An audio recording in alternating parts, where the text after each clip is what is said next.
welcome. It's a pleasure to be with you here in beautiful Aspen. And for those of you who are joining us digitally, great to be with you as well. My name is Simran Singh. I'm the Executive Director for the Aspen Institute's Religion and Society program. And this conversation today, I'm so thrilled to be sharing it with you all. It came out of a conversation that Dr. Elaine Pagels and I had several months back. And it's an idea that I've been exploring myself personally. And it has to do with who are we as a society? And in my study of my own faith, Sikhism, and my efforts to practice it, so much of what we learn is that ego is at the root of human suffering. And part of our conversation was, well, might that help us understand who we are as a society today? Might there be solutions that we can explore through other ways of thinking that are not so particularly American?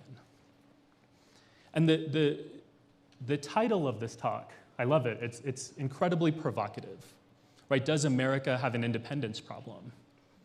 And in so many ways, we could slice that question and say yes, right? We can look at the issues of the past week and talk about abortion or prayer in schools, or any number of issues. What I want us to do today is to approach this from a perspective that we aren't actually having this conversation. On a spiritual dimension, on a relational dimension, and ask ourselves, well, what could we do? Where are we and how did we get here? And so I'm incredibly excited to share with you all three people that I really admire, thinkers, leaders in their field, who can help guide us through what I think is a new idea for many of us. And so I'll introduce them briefly to you, and we'll dive right into the conversation. To my immediate left is Dr. Elaine Pagels. She's a professor of history of religion at Princeton University. She's the author of the Gnostic Gospels and other books on the history of religion. She's the recipient of a MacArthur Prize Fellowship, and in 2016, of the National Medal for the Humanities from President Barack Obama. She's also a board member for the Aspen Institute. Next to her is Pico Iyer. He's the author of 15 books, translated into 23 languages, on subjects ranging from the Cuban Revolution to our new global lives, from Islamic mysticism to the 14th Dalai Lama. And his next book, The Half-Known Life, comes out at the end of this year. And to his left is Dr. Joe Hobot. Hunkpapa Lakota, he's a descendant of the Standing Rock Sioux Nation, where his mother and grandfather are both enrolled citizens. Dr. Hobot works as the president and CEO of the American Indian OIC, as an adjunct faculty member for the Falmouth Institute, and he is also an Aspen Institute Ascend Fellow. So thank you for being with us. I'm so grateful for this conversation. It's a rich topic, and we don't have much time. And so I will offer a few questions to you all, and then we'll open it up for the audience to join the conversation. I'd like to begin by helping those of us here see and understand where we are culturally and how we got here. So my first question, and Joe, maybe you could be the one who starts us off here, is if you could help share an example from your personal life or an observation that exemplifies the idea at the core of this conversation.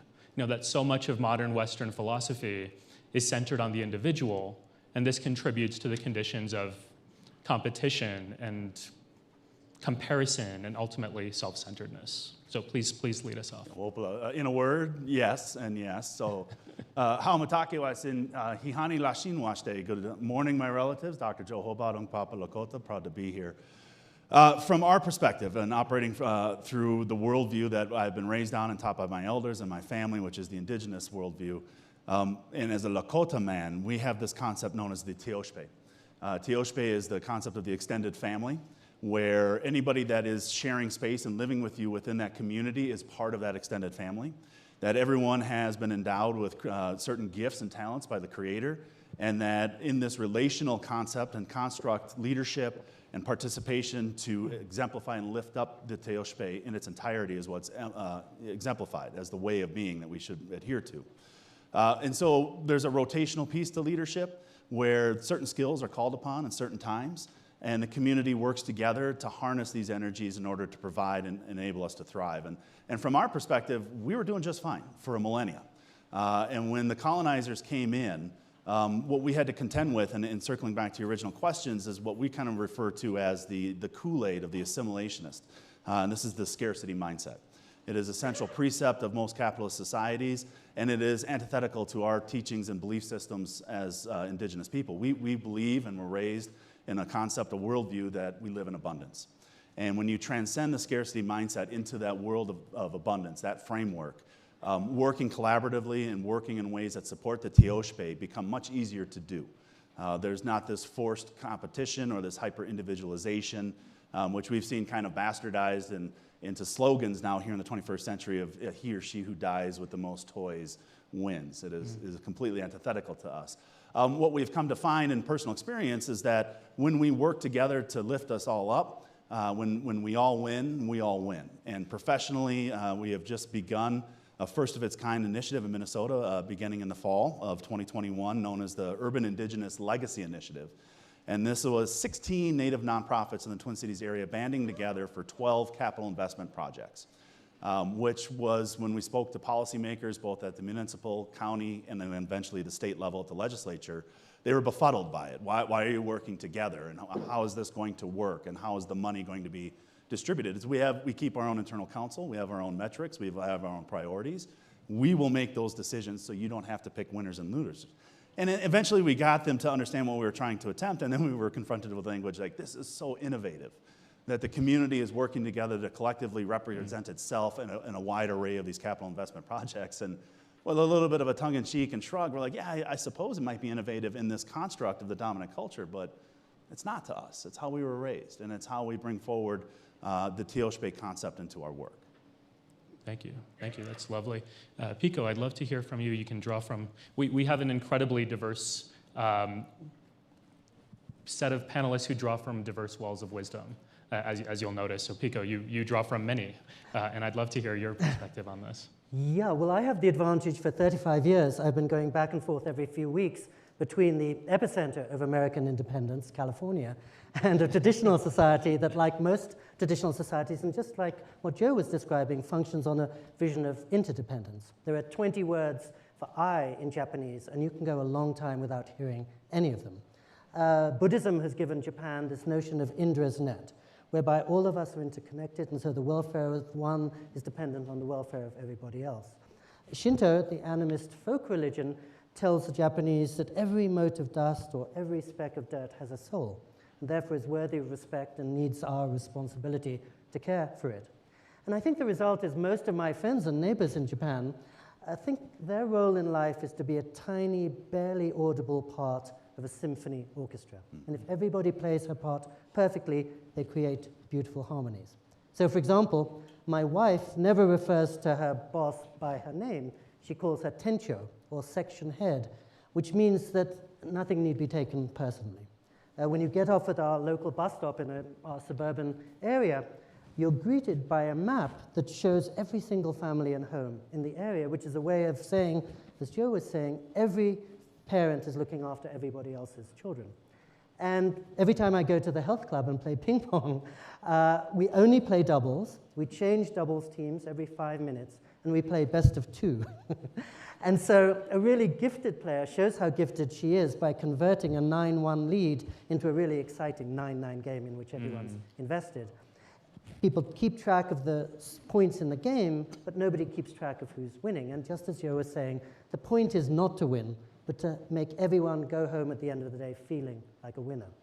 And I think there are some significant problems in this when it comes to individual initiative, risk-taking, decision-making. Women in Japan are so pushed out of the public sphere that they really have to come abroad or join a foreign company to realize their potential. But it's such a luxury to live in a safe, kind, selfless, smoothly functioning society. And I'll just end by saying during the pandemic, really everything in Japan continued just as normal. The death rate in 2020 actually was down for the first time in 11 years because everybody was masking all the time to protect their neighbors.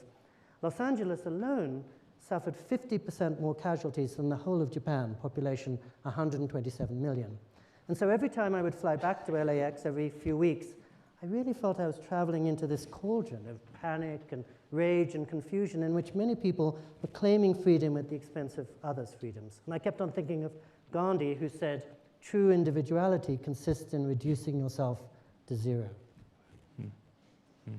I love that. And one of the things we talked about prior to this session was in the moment of at the very heights of the American pandemic, that there was a moment where we started to recognize that our well-beings were tied up with one another's, this idea of interdependence. And we were talking about, we felt like there was a hope that we would start to get that, and that seems to be slipping through our fingers at this moment. So Elaine, maybe share some of your story with us as well. Well, thank you so much, Simran. I'm so happy to be here with you and Joe and with Pico. I certainly grew up, unlike you, with that sense of American individuals. And you asked me how I got it. And I thought, wait a minute, I got it from people who gave me much that I value. From my grandfather, who immigrated in his 20s to America, and he left behind his family and his home, his language, the skies, and the landscapes of his native Holland, and came to America, my grandmother after him. Now, these people were, like many immigrants, intensely patriotic about what America meant to them. When I saw Lin-Miranda's play, Hamilton, I thought of my grandfather with the line that Miranda gave to Alexander Hamilton, in New York, you can be a new man. And I was thinking about people aspiring to the American dream, like those people. But your question jolted that. And I began to realize that this version of the American dream is, in a sense, a survival device. It's a survival device that was intended to ease a transition from the past to an unknown future. Now, these are people, they're hoping for success, but inextricably, there's a sense of fear of failure. They have a sense of, you have to be self-reliant, you have to be, they would say, a self-made man. So when undertaking these risky transitions, I think people naturally, coming to this country, as many immigrants were, they compare themselves and they compete with others. That's just part of the way it works. I just came from a wonderful session before this on stopping hate. And one of the things they were talking about ties in so nicely with what you're saying around so much of hate is driven by shame and fear and anxiety. And there's something interesting here about this perspective of being self-made.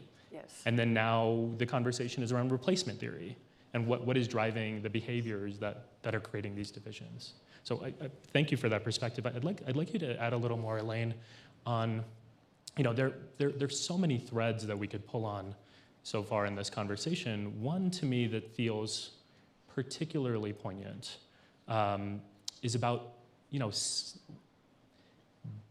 the challenge we face as a society that so many of us don't even see how we are and why we are this way. This sort of hyper-individualism, as you were describing, we might feel it to some degree, but we never really have opportunities to interrogate it. I'd love for you to help us see a little bit more clearly what are some of the biggest obstacles that you see in our society today around recognizing this and trying to move forward? Well, that's a hard question. I mean, I felt that in my own case, that sense of individualism was reinforced by many people's sort of cultural and religious context. I mean, all of the religious traditions I know, spiritual traditions, whether it's of the Lakota or Judaism, Christianity, they originated in cultures that had a kind of holistic vision of human beings. But by the time people like my family background had encountered these cultures, they'd become much more individualistic. I mean, I think even in the 4th century, they say St. Augustine, as a Christian, was writing in the first person an autobiography. People praised him for creating the individual. And when that turns into Calvinism and competition and the question of whether you as an individual person are saved or damned, it becomes much more of a pitfall and a much more precarious way of dealing with other people. Pico, over to you. Any obstacles you can help us identify? Well, I always feel through human history, people in times of need have generally turned to family, community, or faith. Here, where the majority of marriages end in divorce, family is always imperiled. And in this society of extreme mobility, communities exploded. And in faith, as in so many regards, we're conscious that it's more and more divided between extreme believers and extreme non-believers. And I think the sorrow of that is many children in this country don't know their grandmothers. And it reminds us that the shadow side of independence is extreme vulnerability. And the cost of thinking you can craft your own destiny is being upended by a hurricane, a typhoon, or a pandemic that reminds you that forces much larger than you are creating your destiny and your identity. And so I often think of this country as a desert next to the tightly bordered gardens of England, where I was born and grew up, and Japan, where I live. And a desert offers enormous open space and limitless horizons, but it can be a lonely place and a scary place and disorienting. And I just want to end by really echoing what Elaine said so wonderfully, because I think I'm the only immigrant on this panel, and I'm a really grateful immigrant. And I genuinely feel this country still offers more openness and possibility than almost anywhere I can think of. And I feel that in so many minds around the planet, the American dream really shines, even when the American reality fails to live up to it. By which I mean that a bright-eyed kid in Tel Aviv or Sao Paulo or Bangalore, I think she's still dreaming of coming to this country, not to China or Japan, or often not even to those other open and relatively young cultures like Canada and Australia. But we do live in a global neighborhood, and somebody sneezes in Wuhan, and we feel the consequences in Aspen or Rio de Janeiro. So I think through most of history, people have known that freedom is defined by the limits around it. Say that again, most of human history, freedom is defined by the limits around it. That there's no meaningful freedom without fences, restrictions. Interesting, interesting. Joe, Pico implicitly invoked you by saying he's the only immigrant on the panel. Yeah, from our perspective, you're all immigrants. And we have our own version of Homeland Security. I think in answer to your question, which is a challenging question, from our perspective, it is the fog machine of the messaging coming out of the dominant culture, reinforced by the capitalist enterprises and then permeating all facets of our lives through social media. And it's a false narrative that, at best, continues to invisibilize and omit indigenous perspectives and histories from the dialogue, or from getting into those spaces where those conversations are being held around policy or resource distribution. At worst, it denigrates us as some sort of savage that is relegated to the history books, but here I am with all you nice people, so we're your neighbors. We are contemporary, and we are active in pursuing our vision of expressing our citizenship by adhering to our traditional perspectives, which, again, runs counter to this fog machine of this narrative. And so educating our youth becomes paramount, understanding that they have a role within this dominant society, but then anchoring themselves within their own cultural identities becomes paramount. And it reinforces their ability to see themselves as being a part of a larger history that has been actively deconstructed and assaulted by a genocidal army and a genocidal culture. The power in that is we believe we represent a lot of the solutions that can help. This dominant culture, sorry to say from our perspective, is dying. It's unsustainable. When we talk about the relation piece, the interrelationality between our all living things, that extends to Mother Earth, our other parents, and our relationship with all living creatures. We know how to balance that. And when I talk about our relationship to the current context of urban indigeneity, urbanity is not new to indigenous people. From Cahokia to Noctilon, we've had large urban centers that were able to live harmoniously amongst diverse populations and with Mother Earth. And that's why it's kind of hard to trace the footprints of where these large civilizations were, because it is a testimony to that harmonious existence. So piercing this false narrative and reawakening the traditional knowledges that we've been taught from our elders since time immemorial is one of the larger challenges that I think we need to take on. One of my insights in speaking with you all about this conversation prior to being here is that we face many challenges as a society, and it's easy, especially these last few weeks, it's so easy to lose hope. And part of what you're talking about here, Joe, is that actually there is hope. And what I'm seeing is,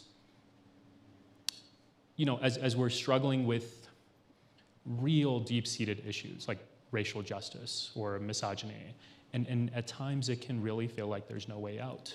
Part of what you all are offering us is actually it doesn't have to be this way. And there are different ways that we have seen historically. And Elaine, you've done some really interesting work on the Gnostic Gospels. Yeah. And I'd love for you to share with the group here some of what we might find in those texts that could give us a different way of looking at the world. Well, that's what struck me so much when we started talking. I was working on these ancient secret gospels that were found, in Egypt, written 2,000 years ago. And what they actually say, these are suppressed Christian gospels that what became the Orthodox Church did not welcome. In fact, totally declared heretical. But what they do is precisely what you say. They talk about a mindset of community and connection. In fact, they address the question of identity and how do we identify? And so I always love this part of this ancient gospel of Thomas claims to be sayings of Jesus, which we otherwise didn't know. And it's a mystical teaching because it talks about how do we identify ourselves, not in the way ordinarily we do. Like on the driver's license, the passport, everyone here has a different place we come from, birth date, background, genetic background and family, and all of the ways we differ are enumerated there as much as possible. But spiritual identity, according to this text, is very different. It's about how we are similar. In fact, it's how we are the same. So in this text, Jesus says, if people say to you, where do you come from? You don't say where all of us come from, which are different places. You say, we, it's a plural. We come from the same place. We come from the place where light originated at the beginning of time. We come from the divine source from which the universe came into being. Ultimately, we all come from the same place, and we all go to the same place. And the second question was, who are you then? And again, the answer isn't any of our individual names. Jesus teaches to say, we are children of the light, children of God. We come from the source of all life, and we are all members of the same family. And not just a human family, but even, as Joe said, of animals, trees, stars, stones. And I just want to say that when I was working on this, as some of you know, that vision of connectedness with all beings, the relatedness that Joe talked about, spoke to me very deeply because I had lost two of the closest members of my family.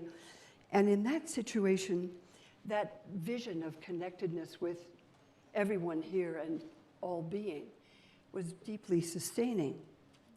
So we need that practical sense of identity to get through the airport, obviously. This is an everyday pattern that's necessary.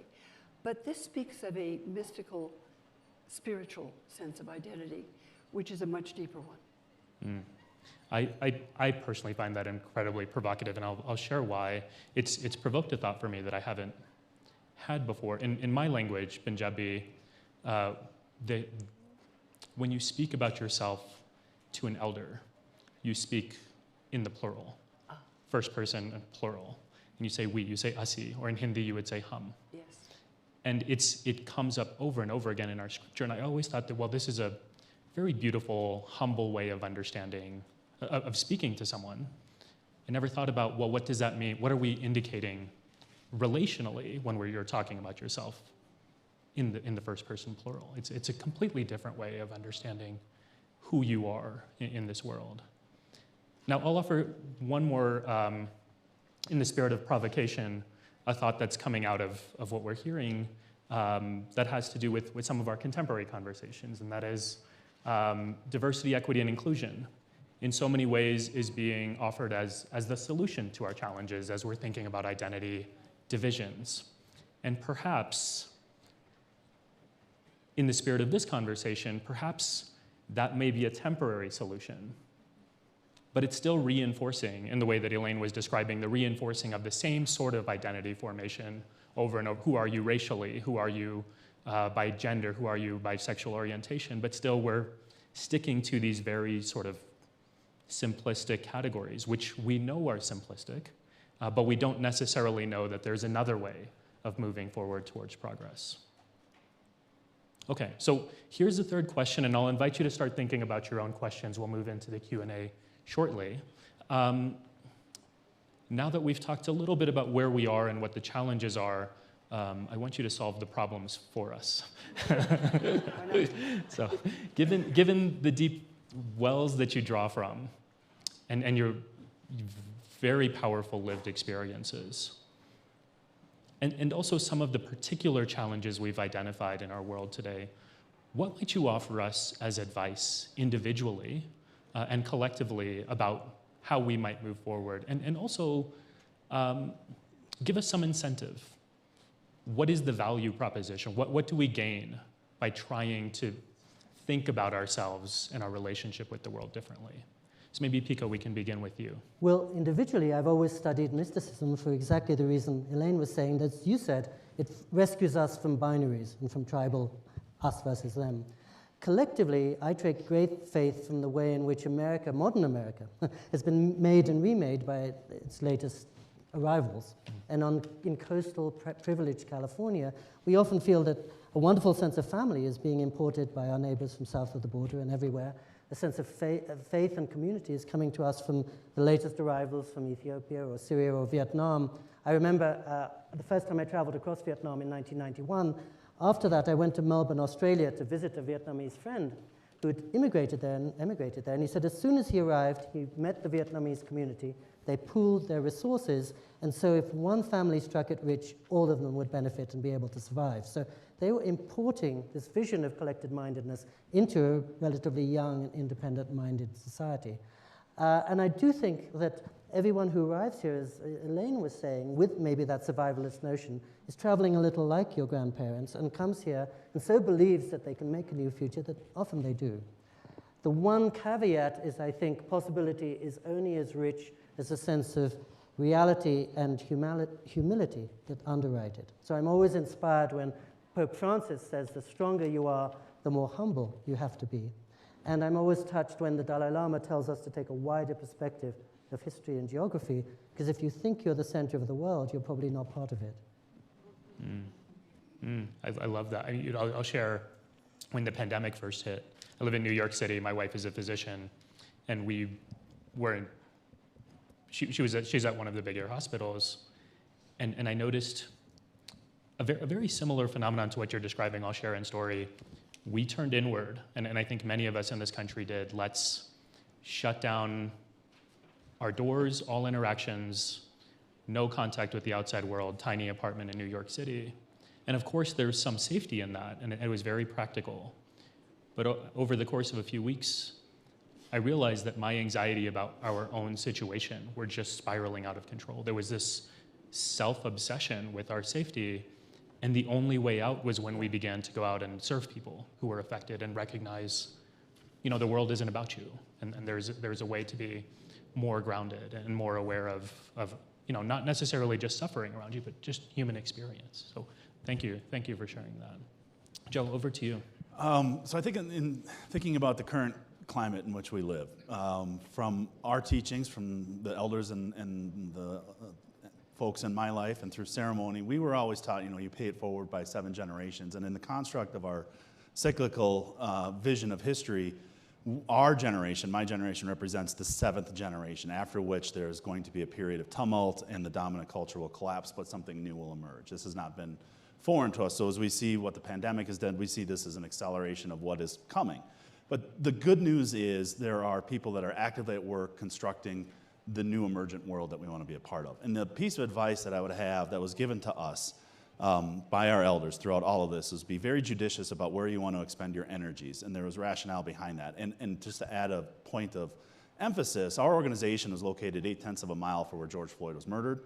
The 3rd Precinct was immolated about 1.12 miles away, so it happened in our backyard, and the riots began in our front yard. And it completely enveloped our community. And this is where our elders then came forward again to remind us this, that there's much more power in the expression of creativity than in reform, than in deconstructing established systems. It is a quagmire that ends up sapping you of your energies that really won't produce much. And the story that I share, which I'll share here briefly, is of the foolish traveler who is moving along on his way in the path, and he comes before a large mountain in his path. and it's obstructing his ability to move forward. And he starts screaming at the mountain, "Can you not see me here? Can you not see me needing to get by? You do not intimidate me. I will get by you." And the mountain just kind of chuckled at this foolish traveler, who then begins lifting rocks and moving them from left to right across the path. He's like, "Do you not see my power that I can move you?" And he continues to do this deep into the day and into the evening, where his hands are bloodied and his lower back is pained. And he continues to scream at the mountain until Wambli comes by, which is Lakota for ego, who's leading a scouting party that has been communicating in a good way with Wambli. And Wambli sees the foolish traveler and comes down and lands and says, "What are you doing? The mountain is not going to move. Come with us. We're going to go around to the pasture and the water that's behind it. Come with us." And the foolish traveler says, "I will not be defeated by this mountain." And so Wambli kind of, laughs and takes the scouts, and they move around and they bypass that mountain. And the foolish traveler remained there until he collapsed. And so the lesson from that story is, do not invest your energies in things that are immutable and not going to change. This dominant culture, its assault on our climate and our environment is not going to change. So instead of protesting in the streets and shaking your fist and throwing rocks and trying to lean into deconstructing racist structures, it's going to sap your energy and eventually your morale, because it's not going to make a difference. And that you're better served creating the world in which you'd rather live and rather be in. And the expression of that creativity is much more fulfilling and much more powerful. And that's the guidance of our elders as we move forward in creating a schooling structure that is most beneficial to our students, a workforce development structure that enables our people to navigate the dominant culture but retain their cultural identities. And in this sense, we're not going to waste time. We say moving rocks. Other people may say policies. And you move one policy from the left to the right, and then eventually from the right back to the left, but the mountain remains. And so I encourage folks to dream a little broadly and to have the courage to bypass that mountain and follow Wambli into these other areas. Thank you. Thank you, Joe. And Elaine, I'll invite you to share some of your wisdom with us as well. Well, thank you so much. I mean, having looked at these various religious traditions for a long time, as I say, all of them are rooted, as you spoke in your own culture, in a sense of,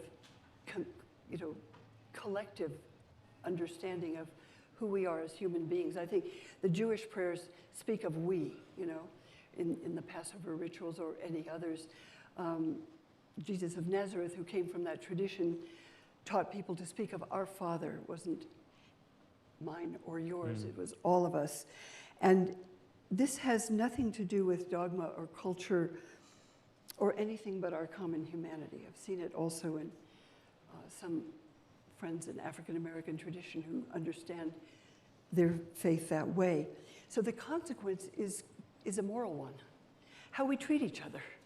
So these texts, like so many others, talk about speak the truth to those who search for it, reach your hand out to those who are sick, lift up those who want to rise, give rest to the weary. This is how we must treat each other then as members of a common family. It's mystical language, of course, it's poetic language. Comes out of Jewish mystical tradition, I think, but it resonates with so many other traditions as we hear. Thank you. I mean, I'm thinking of my own parenting right now. I have a 4 and a 6-year-old. I've shared this with the group. They've seen them in the background of our Zoom conversations. And part of the experience of parenting and part of this experience is you just want happiness. You want happiness for your kids at the end of the day. And it seems to me that what you're describing, all of you here, is, yes, it's about the world, but it's also about your own sense of fulfillment in your own life, right, Joe? That's exactly what you were sharing when you were speaking so eloquently about how you can approach this world in a way that is more satisfying and happy. So thank you. Thank you for your wisdom. I want to open it up for questions to the audience. There's a mic back there, so if you'll raise your hand, and one on that side too. So if you'll raise your hand, we'll get a mic over to you. If you're online, you can submit questions, and I'm looking at the iPad. So far, my only comments from online is anonymous. It says, Pico Iyer is such a great thinker and writer. So it was my wife who sent that. So.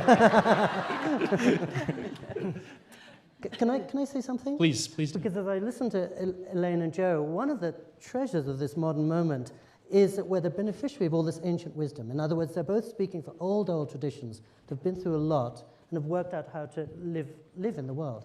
And I think we forget sometimes, if we were meeting 60 years ago when the Aspen Institute began, this audience would look very different, and we would look very different. And any one of us, who, whatever our tradition, is the beneficiary of Sikhism, of the Gnostic Gospels, of native traditions, whatever I am. It's amazing, and it wasn't happening when I was a kid.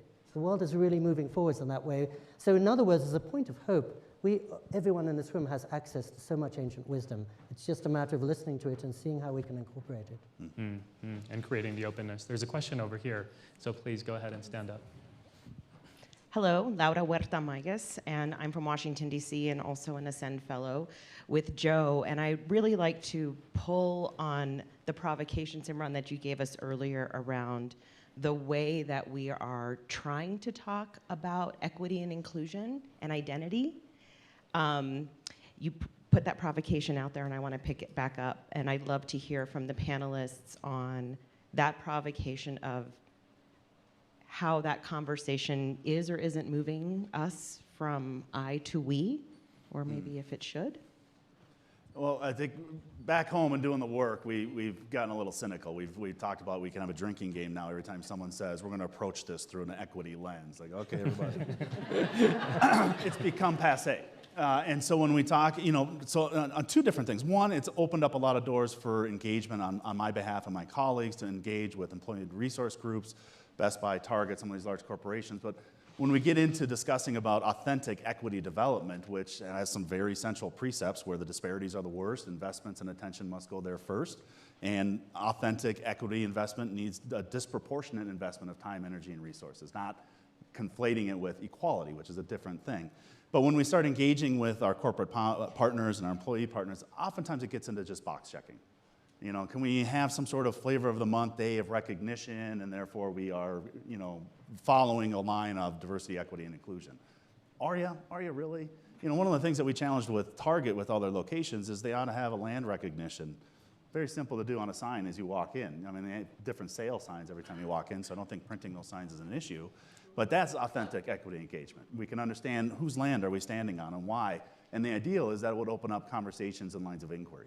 If I was a father coming in there with my children, it's like, that's awesome. Let's go get some books and talk about it. But it's hard to navigate between those that are believing it in their hearts and want to do something about it, or those that are just kind of following the post-George Floyd environment of like, we believe in equity too, Black Lives Matters, and then meanwhile they don't do anything about it. So that's kind of, we'll see. The proof is in the pudding, and those that actually do manifest it in a corporeal form, I think is self-evident. It's quite clear because of the workspace that they inhabit and the ideation that goes on amongst their employees. And it's quite easily, conversely, to tell when it's not happening. Thank you. Yes. I just want to say, I don't think we can, what we've been talking about in this country, importantly, are differences that have been hidden, or covered up or ignored, like race and gender identity. And it's essential that those have become the focus and very important parts of public conversation before we can talk. Otherwise, talking about common humanity becomes facile and glib. That's, there's an interesting movement in the racial justice space, which many of you are probably aware of, which is, when Dr. King spoke about having a dream where his 4 little children would be judged by the color of by the content of their character, not by the color of their skin. Many believe that well-meaning Americans held on to that aspiration and took a colorblindness approach to racism and said, let's not talk about that. Everyone's equal. And your point is, that's not the way forward. We do need to talk about that. But we can also, at the same time, have a larger aspiration in mind where we get to a point one day. Right? That's what I'm hearing you say here. So, thank you. Please, back there. Thank you. Hi, my name is Joe Waters. This question is probably for Dr. Pagels first. My question relates to Christianity as the dominant experience of many people in this country. And I think that expression of Christianity would probably be deemed heterodox by the ancient fathers of the church. So where I'm going with this is, could you speak to the non-dominant traditions that lie within the context of the broader dominant Christian narrative in this country, and how Christians, as part of that dominant tradition for so long in the United States, might recover those traditions and bring them forward more to sort of correct for what would be considered heretical Christianity by the ancient fathers of the church. Thank you. That's a huge question, so I'll try to be really brief. I mean, we're all aware that there are many versions of Christianity that are themselves a closed group, right? And see themselves as superior to every other tradition because all the others are false. Orthodoxy, defined itself against Judaism, Islam, and every other tradition, let alone Native American traditions, which were seen as satanic. So what you're calling heretical traditions, I happen to like them. Heresy means choice in Greek, and they have a much wider vision. They weren't embraced by what became Orthodox Christianity, because you can't have a superior, one true religion if everyone's included. So these teachings that you find in the secret Gospels of a much more open-hearted vision of human beings could not survive in that culture, and we're just beginning to rediscover them. Thank you for that question. Yeah, thank you. It was wonderful. I mean, I asked Dr. Pagels the same when I got time with her, and I'm trained at Columbia, so I have to mention Edward Said at least once every time I open my mouth. But this is, as a post-colonial scholar, these expressions, you can't think about them without understanding the relationship of power and empire as it pertains to modern expressions of what has become dominant Christianity in this country. And so, yes, you end up with supremacist forms, but why, right? That's the interesting question. And what else is possible? I think that's what we're exploring today. So thank you very much for that question. Very helpful. Yeah.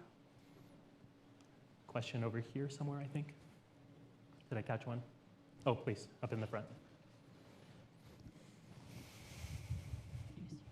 Thank you. I'm Billy from Austin.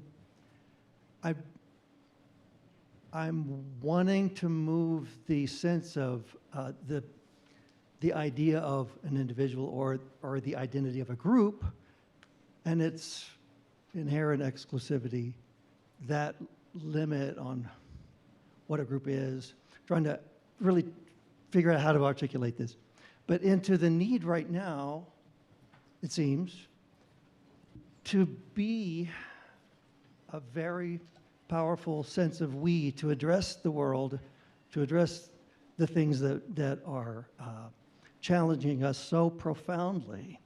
If we cannot find our way beyond our individualistic, but also our group identities, into a shared sense of work together, how can we, in your sense, each of you, possibly imagine getting there? Thank you. Thank you. So we have 2 minutes. We'll make this the last question, and I'll invite each of you to offer a response here. It's a great question. Thank you.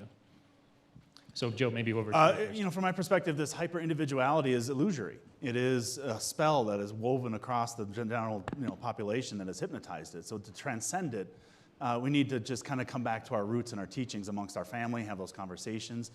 It's interesting to me, you see this spell is always broken in a moment of crisis, when all of a sudden the I is sublimated into the we, as we come together to support one another, lift rubble off babies and bring first aid in, and all of a sudden that communal sense, the teoshpe concept, is in full display. So the ability, we shouldn't have to have a crisis in order for the illusion to break, but it points, I think, to a road forward about how we can be more conscious of our perceptions of the world around us, and whether or not we're being duped by this illusion, this Kool-Aid of scarcity, and you got to hurry up and get yours before somebody else does. The more it's a discipline, the more we can practice at transcending this illusion that surrounds us and is powerfully reinforced by the media, I think the better at we get. And then you can kind of start seeing it for what it's worth and walk between the raindrops. So that would be my 2 cents. Great. Thank you. Thank you, Joe. Pico. To me, that points to the fact that there are always going to be crises, and we're defined by how we respond to them. Whether it's a pandemic or the global climate change or so many of the other things we're dealing with, these are global problems that can only be solved globally. And the hope that we witnessed, one of the brighter prospects perhaps of the pandemic, was almost all the globe was going through the same anxiety and fear and medical challenges, and what could be found in one place could help everywhere else. And so it's, as Joe was saying, it's a pity a crisis has to bring us together, but sometimes maybe that's what we need, and be grateful for the crisis. Just to interject, we call it blood memory. So it's woven into our DNA, so it's there. So this ability to transcend this illusion is going to be feeling quite natural. We just need to reactivate that blood memory within all of us to go back to those ancient and traditional ways of being, which were predicated on communal existence. That's great. Final word to Dr. Pagels. Well, I was just thinking narrowly of Christianity, and we can't speak just one way about it, right? That's why I was thinking of theologian James Cone. He said, first you have to talk about what divides people, what deeply and bitterly has divided people for a long time, issues of need and disparity and various kinds of hatred. And then you can talk about connection. But you can't have one without the other. So it's not like we can leap into that other reality until we're dealing specifically with what we're seeing right now.